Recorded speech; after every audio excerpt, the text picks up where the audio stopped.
nhỏ thân yêu đã đến với Lisa Channel và hôm nay thì chị có một quyển sách về cửa hàng kem nè, rất là đáng yêu luôn. Chúng ta sẽ cùng xem bên trong nhé. Chúng ta có một cái giường và một cái tủ quần áo nè. Đến với trang tiếp theo chính là một cửa hàng kem với một tủ kem rất là nhiều luôn nè. Bây giờ chúng ta sẽ gọi cô gái này dậy để đi bán kem nha. Và sẽ thay cho cô nàng một bộ đồ nè. Ở đây chúng ta có hai cái đầm rất là xinh xắn và chị sẽ cho cô gái mặc cái đầm có hình cây kem nha. Đây chính là bộ đồng phục để đi bán kem nhé. Bây giờ thì chúng ta sẽ đi qua trang cửa hàng kem thôi nè. Chị sẽ cho búp bê vào quầy nha. Và bây giờ chúng ta hãy lựa món kem mà mình yêu thích nhé. Trong tủ có rất là nhiều các loại kem khác nhau luôn nè. Có kem que nè, có kem ốc quế nè, và có cả kem ly nữa nè.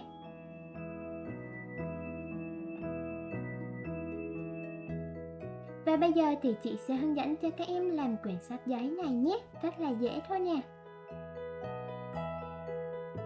Đầu tiên thì các em hãy vẽ cho chị hai trang bìa giống như vậy nhé. Chúng ta sẽ vẽ một cái giường nè và một cái tủ quần áo nè. Với trang tiếp theo thì chúng ta sẽ vẽ một cái quầy kem và một cái tủ kem nè.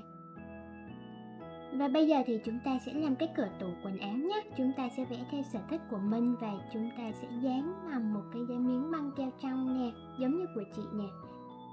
Như vậy là chúng ta đã xong một cánh cửa tủ rồi nè. Tiếp theo thì chúng ta sẽ vẽ ra một cái mền đắp nha, một cái tranh hình bông hoa nè. Và chúng ta cũng sẽ dán lại một bên.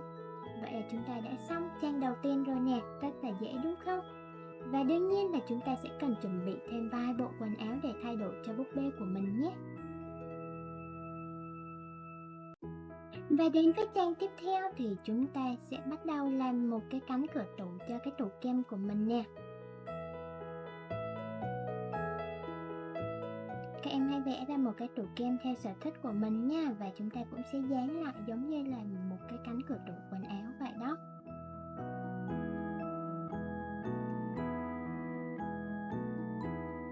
Và bây giờ chúng ta sẽ đến phần quan trọng nhất nè. Chúng ta sẽ vẽ ra những cái que kem theo sở thích của mình nha. Ở đây thì chị đã vẽ ra rất là nhiều loại kem rồi nè. Và hôm nay thì chị sẽ sử dụng bút chì màu để tô nha.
Khi đã tô màu xong rồi thì chúng ta sẽ cắt tất cả những cây kem này ra nhé. Cuối cùng thì chúng ta sẽ sắp xếp tất cả những que kem vào trong tủ kem nha.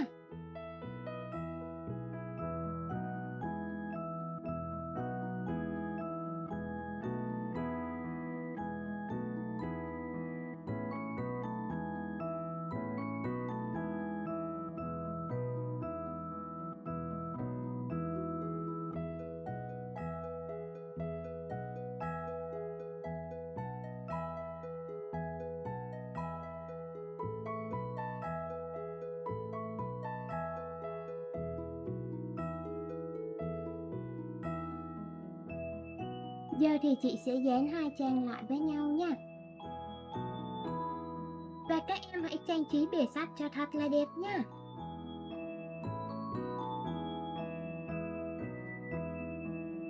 Sau khi xem xong thì các em sẽ làm được đúng không nè? Và các em hãy gợi ý cho chị chủ đề tiếp theo mà các em thích nha.